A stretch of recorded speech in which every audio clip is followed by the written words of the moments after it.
A very good morning. You're watching Breakfast News on Rajya Sabha TV. I'm Tina Jha. Let's start with the headlines first. Finance Minister Arun Jaitley to make a statement in Lok Sabha on the budget proposal to tax EPF withdrawals. This after severe criticism from the salaried class and sustained pressure from the opposition.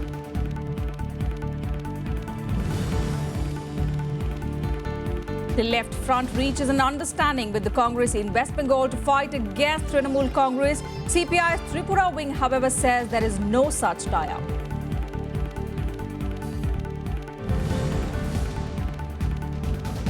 Big win for United States against Al-Shabaab militants in Somalia. 150 militants killed in US airstrikes. Pentagon uncertain about any civilian casualties.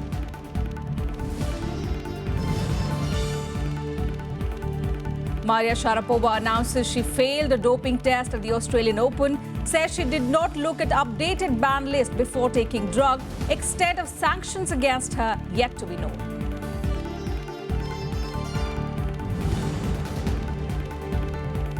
And the World T20 Championships will kick-start today. 2 opening day encounters to be played at Nagpur.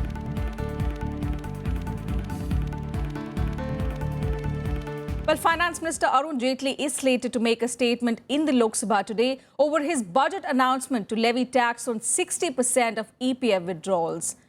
There has been strong criticism of the proposal from the salaried class. The opposition termed the move a clear case of double taxation and called for immediate withdrawal. Congress Vice President Rahul Gandhi had led the charge, calling for immediate scrapping of the move.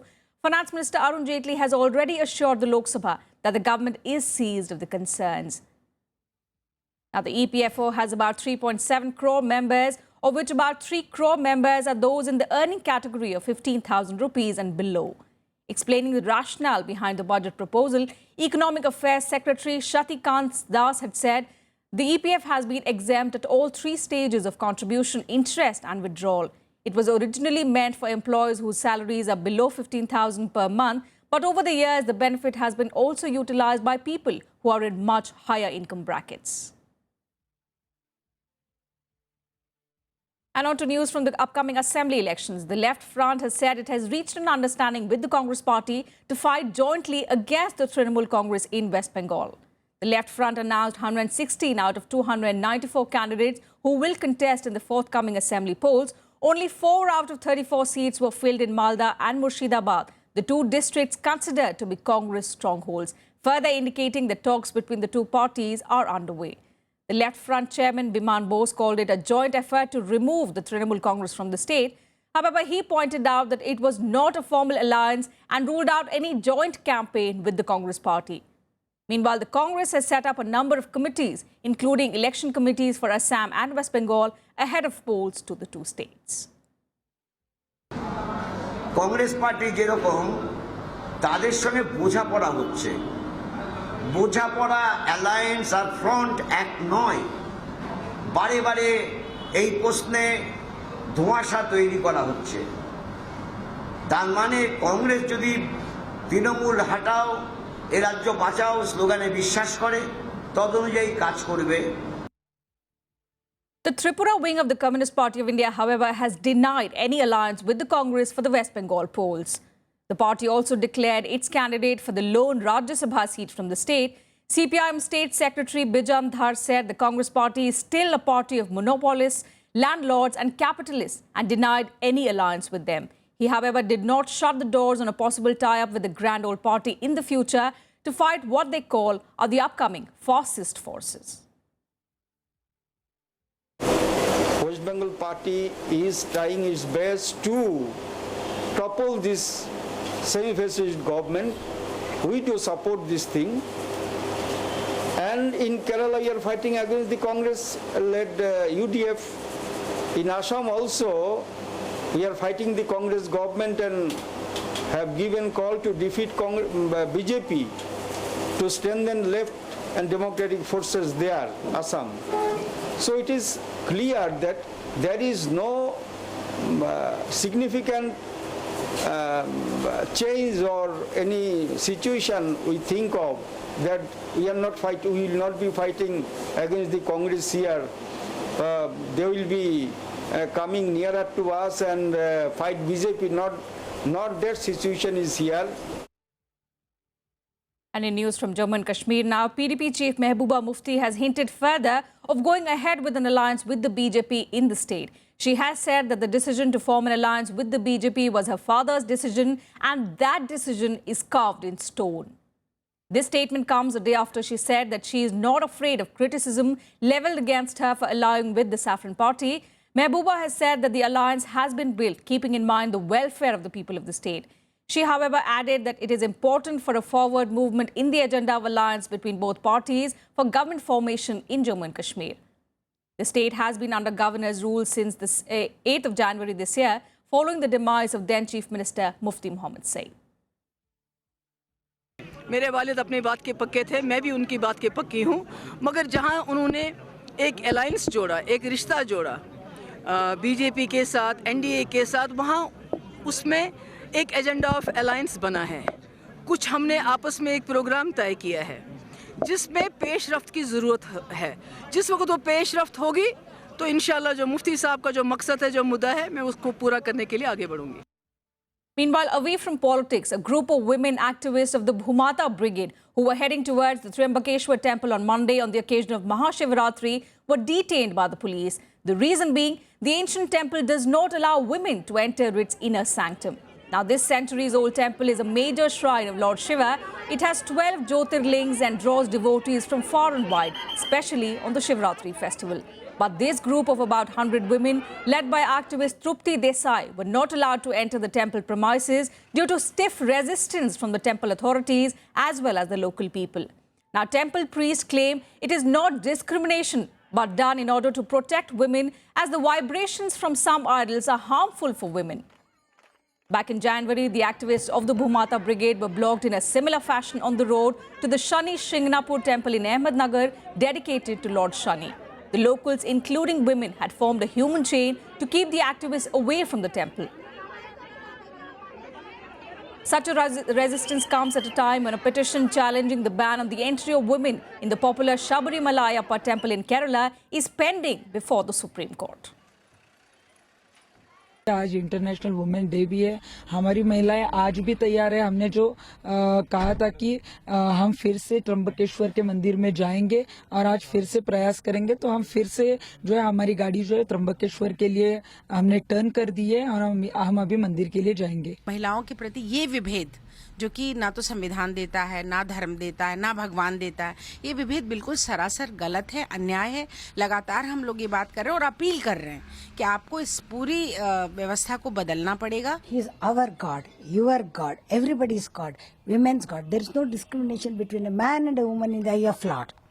So that being that, you can't prevent lady. Every lady in this country has a right to worship. 300 साल से जैसे मंदिर बना है, जिन्होंने मंदिर बनाया है पेशवा ने, उनके घर की औरतें भी मंदिर में नहीं गई। आज तक यहाँ पे अच्छे विद्वान लोग हैं। यहाँ किसी ने ऐसा सोचा भी नहीं कि कोई महिला ने कि मंदिर में जाना चाहिए। जो परंपरा है आगे भी चलती जाएगी। हमारी पूर्व परंपरा है कि इधर महिलाओं को नहीं जाने देते हैं, इसलिए हम इधर कोई भी किसी से भी आप पूछो, कोई भी बोलेगा कि हम नहीं जाएंगे। In fact, fresh news coming in that a second attempt by these women activists has also been blocked. Moving on to some other news, in a major setback for liquor baron Vijay Mallya, the Debt Recovery Tribunal has said he cannot withdraw $75 million received from Diageo till the case is disposed of. The DRT said this while giving out its order on SBI's plea, seeking the lending bank's first right over the money. Mallya is to get the money, almost 515 crore rupees, from Diageo under an agreement that he will not buy any shares of Diageo-controlled United Spirits Limited for the next 5 years. Also, as part of the arrangement, Mallya recently stepped down as USL chairman. Earlier, the Enforcement Directorate registered a money laundering case against Mallya and the chief financial officer of the now defunct Kingfisher Airlines. The case was registered on the basis of a CBI probe into alleged willful default of 900 crore rupee loan in conspiracy with the IDBI bank officials. I, have a big ray of hope that my lost money in terms of the unpaid salaries to me and another thousands of people who worked and gave our heart and blood for Kingfisher Airlines, at least see a ray of hope. that a statutory body like DRT has given this in favor of the borrowers as well as the employees of Kingfisher Airlines. कि इस आदमी को 700 करोड़ रुपया, एक तो सारे के सारे जो एम्प्लॉय हैं उनका पैसा इसने नहीं दिया, बैंक का पैसा खा गया। ये राज किस तरह का है भाई? यानी इस आदमी को तत्काल गिरफ्तार करना चाहिए। And a look now at what else is slated to make news through the day in our segment, The Day Ahead.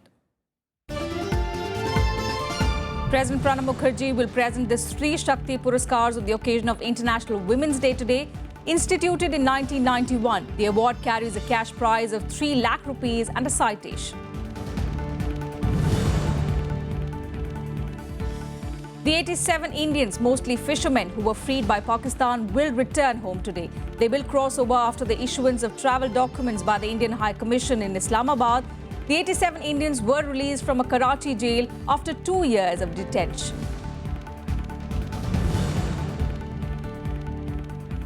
The National Green Tribunal will resume crucial hearing on pleas seeking cancellation of Sri Sri Ravi Shankar's Art of Living program. The 3-day World Culture Festival is being organized on the Yamuna floodplains to celebrate 35 years of the foundation. The NGT is also hearing a plea against the foundation's plan to release enzymes into 17 drains joining Yamuna for cleaning the river.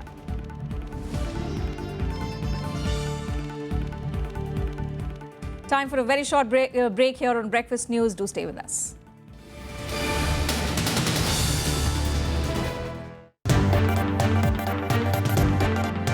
Hello and welcome. I'm Amitanshu Rai. You're watching Constitutionally Yours. इस तरह का वातावरण बनाना पड़ेगा कि महिलाएं भी स्वयं आगे आए। एमपी एमएलए की चिंता है कि शिक्षा डेमोक्रेसी में धीरे धीरे आए या तेजी से आए। क्यों नहीं हिंदुस्तान में कॉमन सिविल कोड लागू की जाए? ये नहीं हो सकता कि सारी के सारी पॉपुलेशन एक सरीकी एक कल्चर में ढल जाए।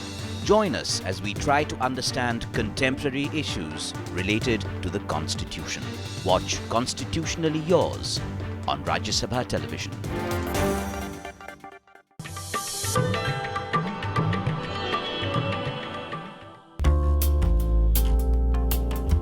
From cowries to metal pieces, Indian currency has seen many changes. The earliest punch-marked coins came from Gandhar. The East India Company at the turn of the 19th century also minted its own coins.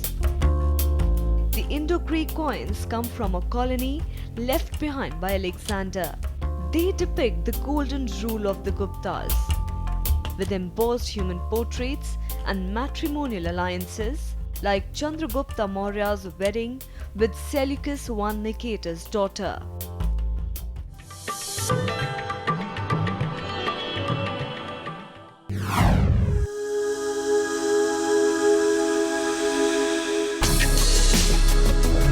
Tales that inspire. Stories of social change. A salute to diversity. Promoting public discourse. Events that motivate. Inspiring the innovative spirit. Watch Rajya Sabha television documentaries. Mondays, Tuesdays and Wednesdays at 10:30 p.m.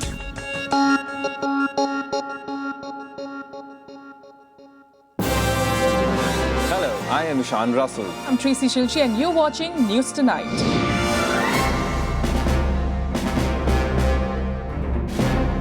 Together with the team of our dedicated professionals from across various fields. This is Shyam Sundar, Vishal Dahiya, Akhilesh Suman, Frank Pereira from Beijing, China. Kriti Mishra for Rajya Sabha Television. We bring to you the news that matters here on Rajya Sabha TV.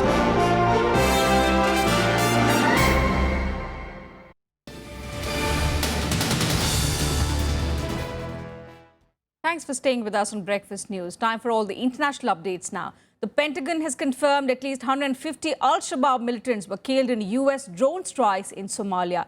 Speaking about the major gain over terrorists, the US officials said they had hit a terrorist training camp early on Saturday where large-scale attacks were being planned. The training facility was nearly 120 miles north of Somalian capital Mogadishu.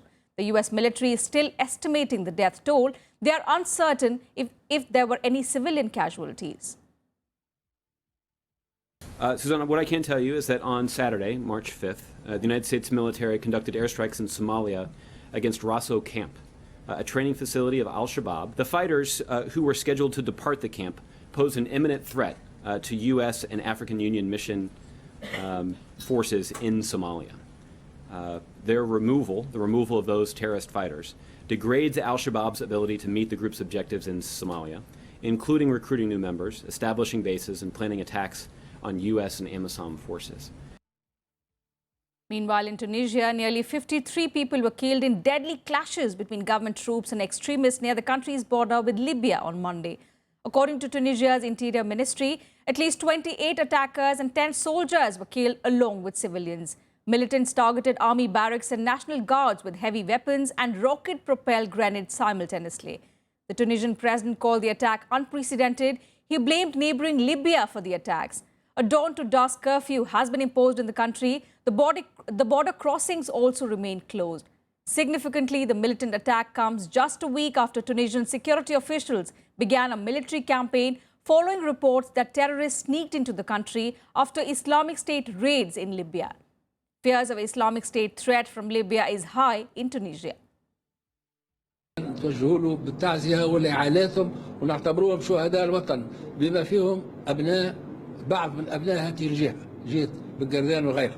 اثنين احنا نقولوا للشعب التونسي راهم مواطنينا في بنجردان وفي الجنوب هما راهم يعني سند للدولة. And at least 17 people were killed and 31 others injured after a suicide bomber blew himself up in a crowded court in Khyber Pakhtunkhwa province in Pakistan. Those killed include 6 women, 2 children and 2 policemen. The Jamaat-ul-Ahrar, a splinter group of the banned Tehreek-e-Taliban Pakistan, claimed responsibility for the attack.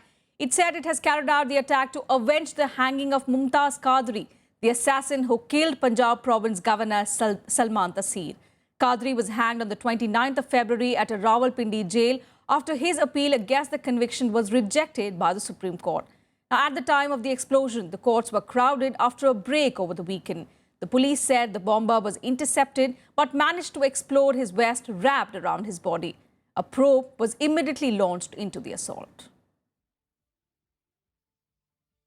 आज जो वाक़या पेश है शब कदर की कचहरी में बहुत ही अफसोसनाक वाक़या है और मैंने ख़ुद जाके साइट का भी विज़िट किया है शब कदर हॉस्पिटल का भी विज़िट किया है वहाँ पे ये बहुत ही जो शब कदर बाज़ार है बड़ा गुंजान आबाद इलाका है और ख़ासकर कचहरी में बहुत ज़्यादा रश होता है और ये भी मैं पुलिस की जवानों को सलाम पेश करता हूँ कि उन्होंने गेट पे ख़ुदकुश को रोक लिया वरना इससे ज़्यादा तबाही ये हो सकती थी मगर जो लोग शहीद हुए हैं उनकी खानदानों के साथ हम दिली हमदर्दी का इजहार करते हैं. The EU-Turkey summit on migrant crisis ended without any major breakthrough in Brussels. In fact, they have delayed a final decision on how to tackle the escalating migrant crisis. EU leaders expressed hopes that broad principles of a plan have been agreed, but they are still working on the details. German Chancellor Angela Merkel said the proposals could be a breakthrough if realized. The EU has been discussing on Turkey's offer to do more to stop illegal migration in return for more EU aid and accelerated EU membership talks for Ankara. Talks will now continue ahead of a long scheduled meeting on the 17th and 18th of March. Over 2.7 million refugees have currently sought shelter in Turkey. The EU wants Turkey to take back illegal migrants and impose strict patrol on its own waters. In return, Turkey wants the EU to accept 1 Syrian refugee from Turkish soil for every migrant sent back through a resettlement scheme.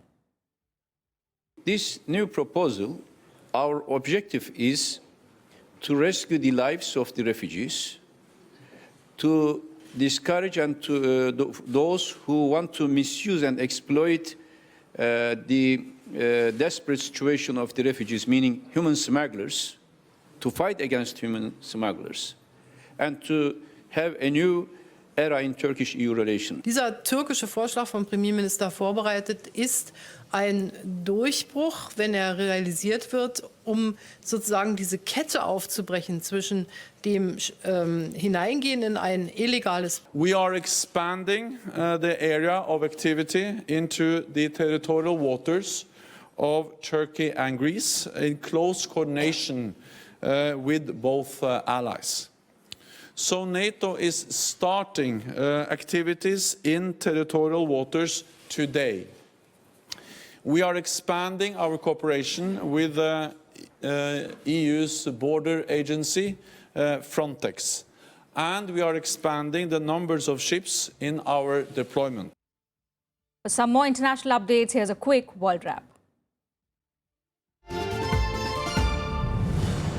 A Syrian or Russian airstrike on Monday is reported to have killed at least a dozen people and possibly many more at a market in northwestern Syria. The death toll is said to be rising. The attack is likely to strain the agreement meant to pave the way for peace talks.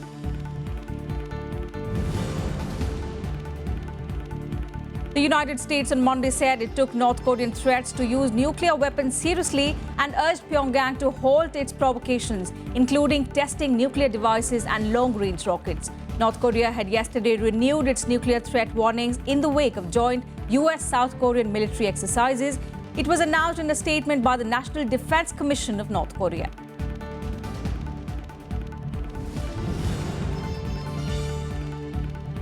Former New York City Mayor Michael Bloomberg on Monday announced that he will not mount a third-party run for the White House. Bloomberg was considered a potential who could have appealed to centrist voters, but he said he worried that the three-person race would increase the chances that either Republican frontrunner Donald Trump or his party rival U.S. Senator Ted Cruz could win the White House.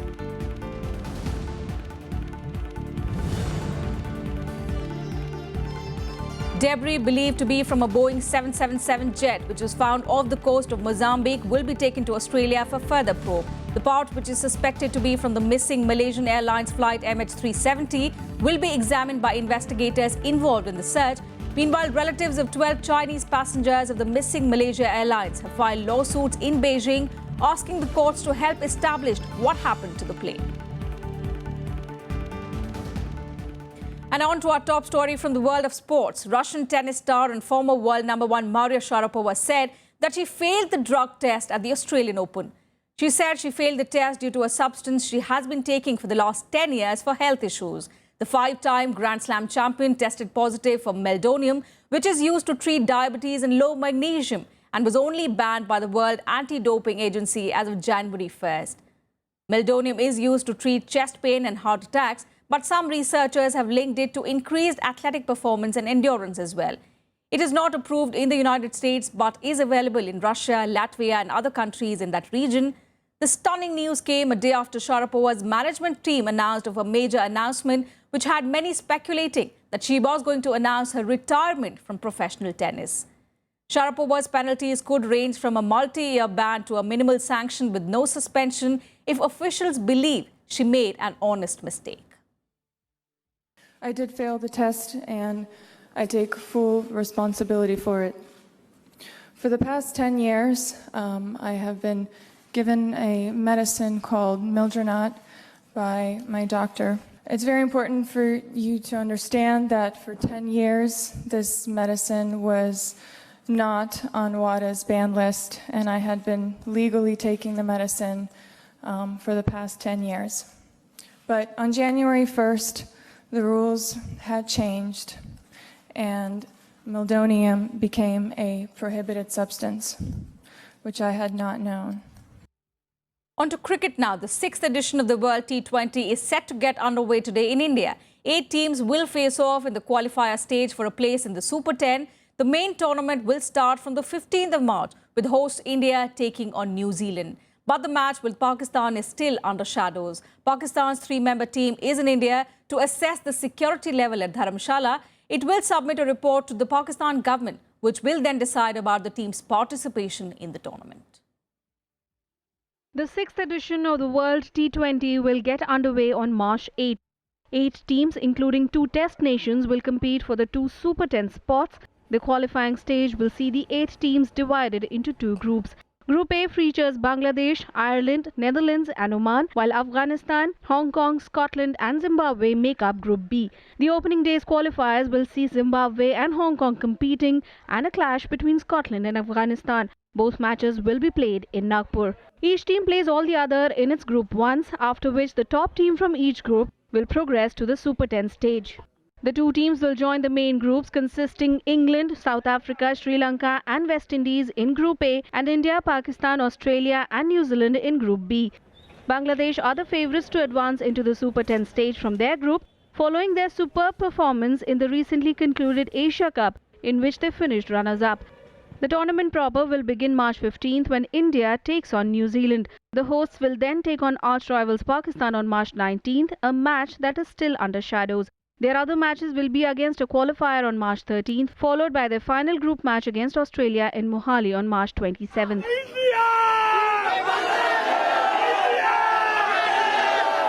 India are the favourites to lift the title for a second time after a series of good performances in the T20 format. The hosts, however, will be wary of ODI World Champions Australia, who are eyeing their maiden title win at the tournament. Defending champions Sri Lanka suffered a minor setback with injury-ravaged pacer Lasith Malinga stepping down as the team's captain just ahead of the tournament. 35 matches will be played in the tournament, with Kolkata hosting the final on April 3rd. Bureau Report, Rajya Sabha TV. And for more sports news, here's the Sports Beat. Lasith Malinga has stepped down from the captaincy of the Sri Lankan team for the upcoming T20 World Cup in India. This comes as another setback to the Lankan team after a disappointing Asia Cup campaign in Bangladesh. Malinga, who led Sri Lanka to their maiden T20 World Cup title in 2014, is battling a nagging knee injury. All-rounder Angelo Matthews, who leads Sri Lanka in ODIs and Tests, will now be the captain in all three formats, according to the Sri Lankan Cricket Board. Recently elected FIFA President Gianni Infantino said that gender equality needed to be a priority for his administration as he was attending a women's football and leadership conference at FIFA headquarters in Zurich. FIFA has passed a raft of reforms which include allocating at least 6 places on the new 36-member FIFA Council, which will replace the Executive Committee to women.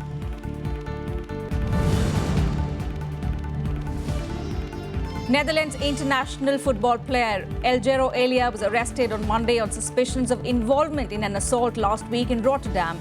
Dutch media quoted his lawyer saying that Elia was arrested after being ordered to report to the police, although the nature of the assault was not immediately clear due to conflicting local media reports. That's it from us in this bulletin. Thanks for your time.